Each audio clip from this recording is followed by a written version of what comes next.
All right, so we're diving deep today into fitness training and programming. Specifically, how to build a program that's, both effective and safe. Right. We've got a ton of research here covering everything from like lifestyle choices to uh, different training methods to nutrition, the whole nine yards. Yeah. So, where should we even begin with all of this?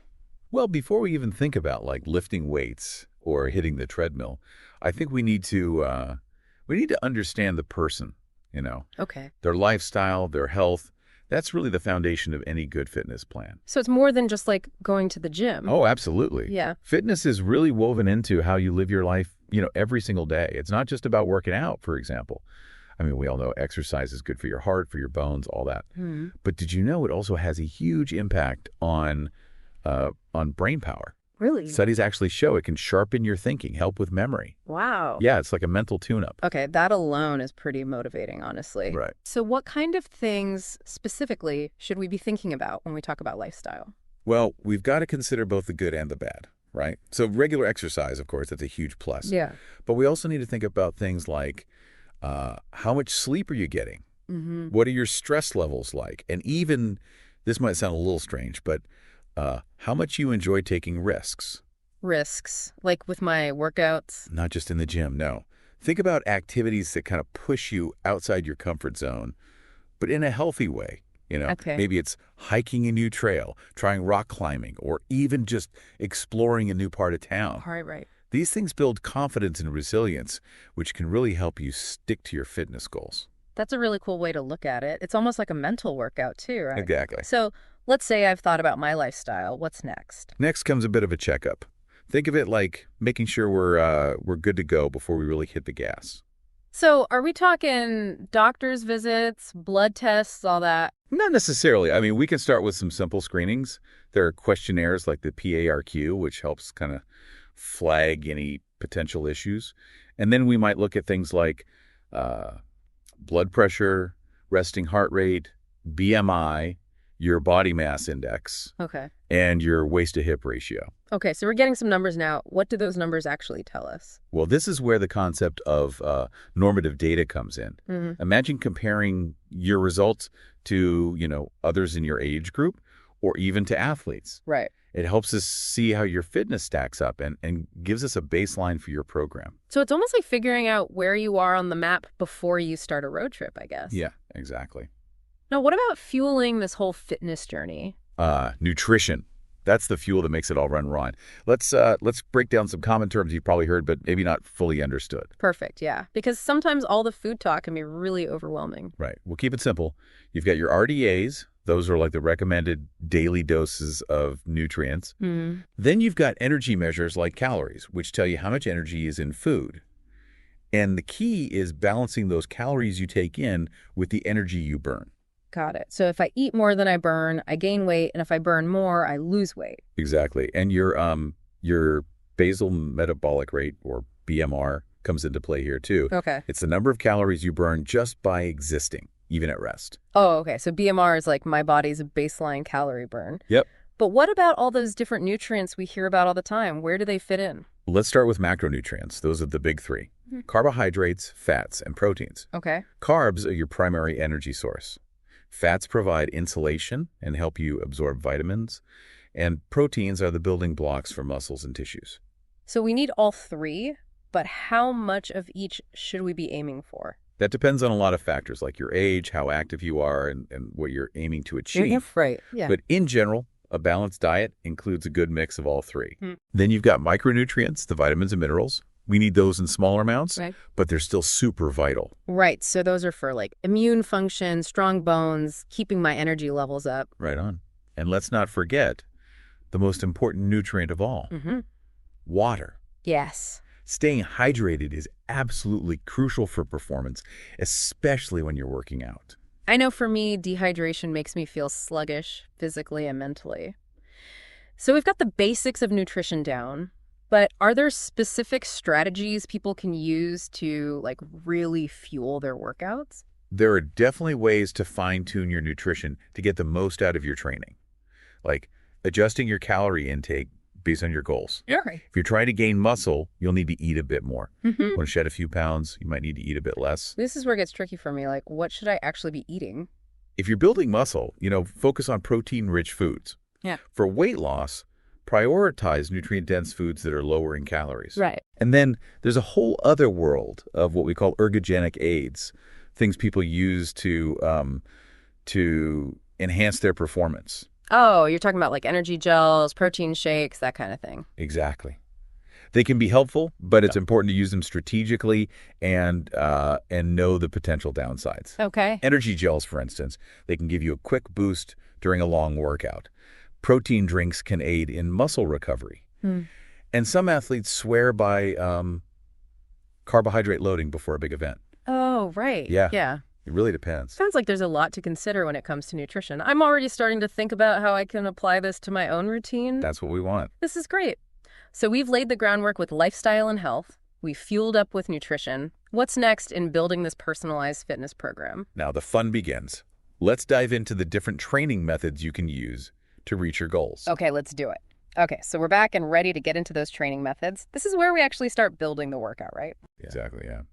But before we jump into specific exercises and stuff, it's good to remember everything we talked about, Okay. lifestyle, nutrition.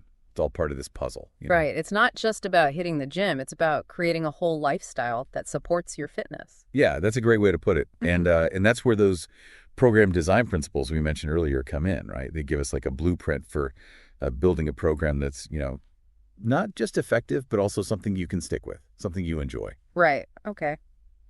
Yeah, one of the principles you mentioned was periodization. Can you refresh my memory on what that is again? Yeah, so periodization is all about being strategic with your training. So instead of just, randomly working out, we divide your training into these cycles. Okay. With specific, focuses and goals. So instead of one big overwhelming goal, it's like we break it down into smaller chunks. You got it. So let's imagine your overall training plan, right? It spans like an entire year. That's your macro cycle. Within that year, you might have several mesocycles, each lasting a few months, Yeah.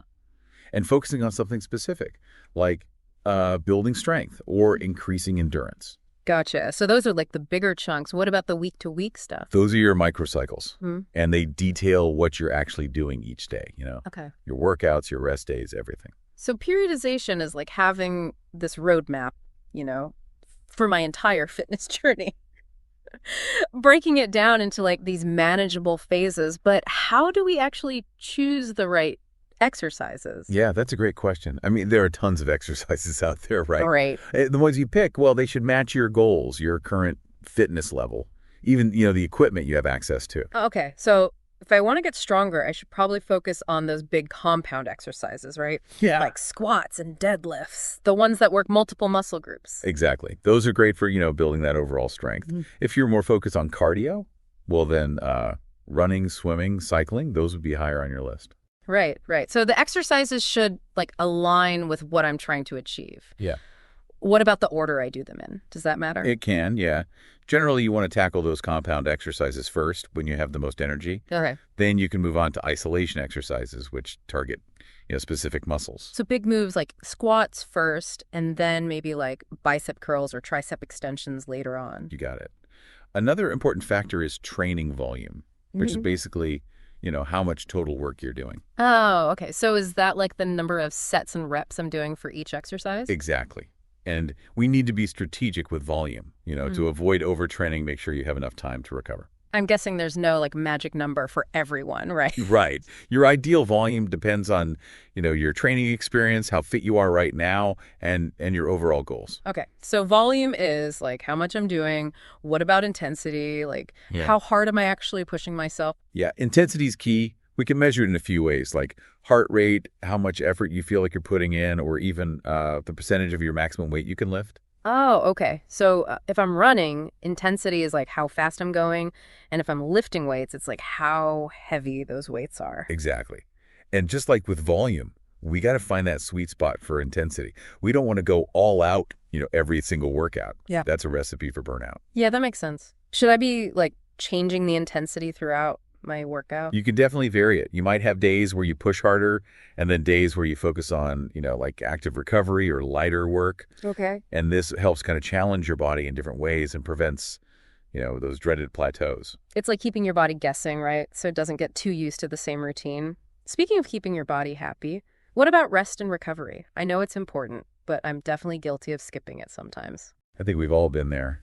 Rest is crucial, though. It's when, your muscles repair and rebuild and your energy stores get replenished. Skipping rest can actually hold you back from, making progress. Oh, wow. So when I'm tempted to skip a rest day, I should think of it as part of getting stronger, not as like being lazy. Exactly. Listen to your body.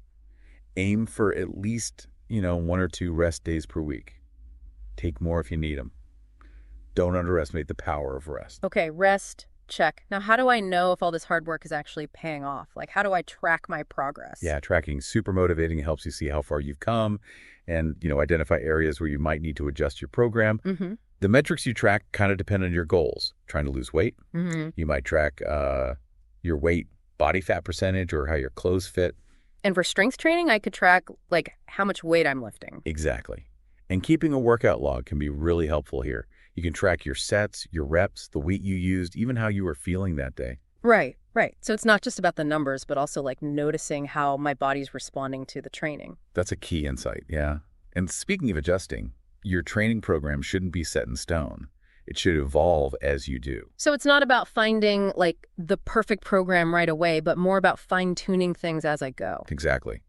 If you're not seeing results or if you're constantly feeling exhausted, it might be time to, tweak something. Maybe change your volume, your intensity, or even the exercises you're doing. That makes sense. I guess that's where having, expert advice would be helpful. Someone who can look at the whole picture, make sure I'm on the right track. Absolutely. A good coach or trainer can provide that guidance and help you stay accountable too. Right. Okay, so we've covered choosing exercises, adjusting volume and intensity, prioritizing rest, tracking progress, and even like tweaking things as needed. I feel like I have a much better grasp on program design now. That's great to hear. Remember, it's all about finding what works for you and being consistent. This has been so helpful. Before we wrap up, what are your final thoughts on, fitness and training? What wisdom can you leave us with? I think the most important thing to remember is that fitness is a journey. It's not a race. Yeah. So be patient, celebrate your successes, learn from any setbacks, and most importantly, have fun with it. Wow, this deep dive into fitness training and programming has been really eye-opening. Like, it's amazing how much goes into creating a plan that actually works. Yeah, it's definitely more than just picking a few exercises and hoping for the best, right? I mean, we've seen how important it is to consider everything, like your lifestyle, nutrition, and all those training principles. Yeah, what really struck me is like the importance of that holistic approach. It's about like weaving together all the different aspects of your life to create a sustainable routine. I like that analogy of weaving it all together. Yeah. Because it really is like creating this tapestry, right? Yeah. That supports your well-being, not just your physical fitness. And the best part is that tapestry can look different for everyone, right? Absolutely. What works for me might not work for you, and that's okay. Yeah, it's all about honoring your individuality and listening to what your body needs. There's no one-size-fits-all approach to fitness. Right. So as we wrap up this deep dive, what are your final thoughts on fitness and training? What's the most important thing you want our listener to take away? I think it's just crucial to remember that fitness is a journey. It's not a destination. It's not about reaching some perfect endpoint, but it's about enjoying the process, the feeling of getting stronger, the mental clarity you get with exercise. That's such a great reminder. It's about building a healthy relationship with your body, one that you can, sustain for the long haul. Exactly. And that means, finding activities that you genuinely enjoy, setting realistic goals, and celebrating those small victories. Yeah, and it's about being kind to yourself, too, recognizing, when you need to push harder and when you need to rest and recharge. Absolutely. It's that balance between challenge and self-care that creates, true sustainable fitness. This has been such an insightful journey. I feel like I have a whole new understanding of what it takes to build a successful training program. That's fantastic. Remember, knowledge is power, but action is where the magic happens, right? Take what you've learned and put it into practice. Yeah, it's time to start designing your own fitness journey. Don't be afraid to experiment, try new things, and most importantly, have fun. And remember, we're always here to support you on your fitness adventure. Keep exploring, keep learning, and keep pushing yourself. That's a perfect note to end on. Thank you so much for sharing your expertise today. It's been my pleasure. And to our listener, keep diving deep, keep striving for that best version of yourself, and never underestimate the power of your own body. That's it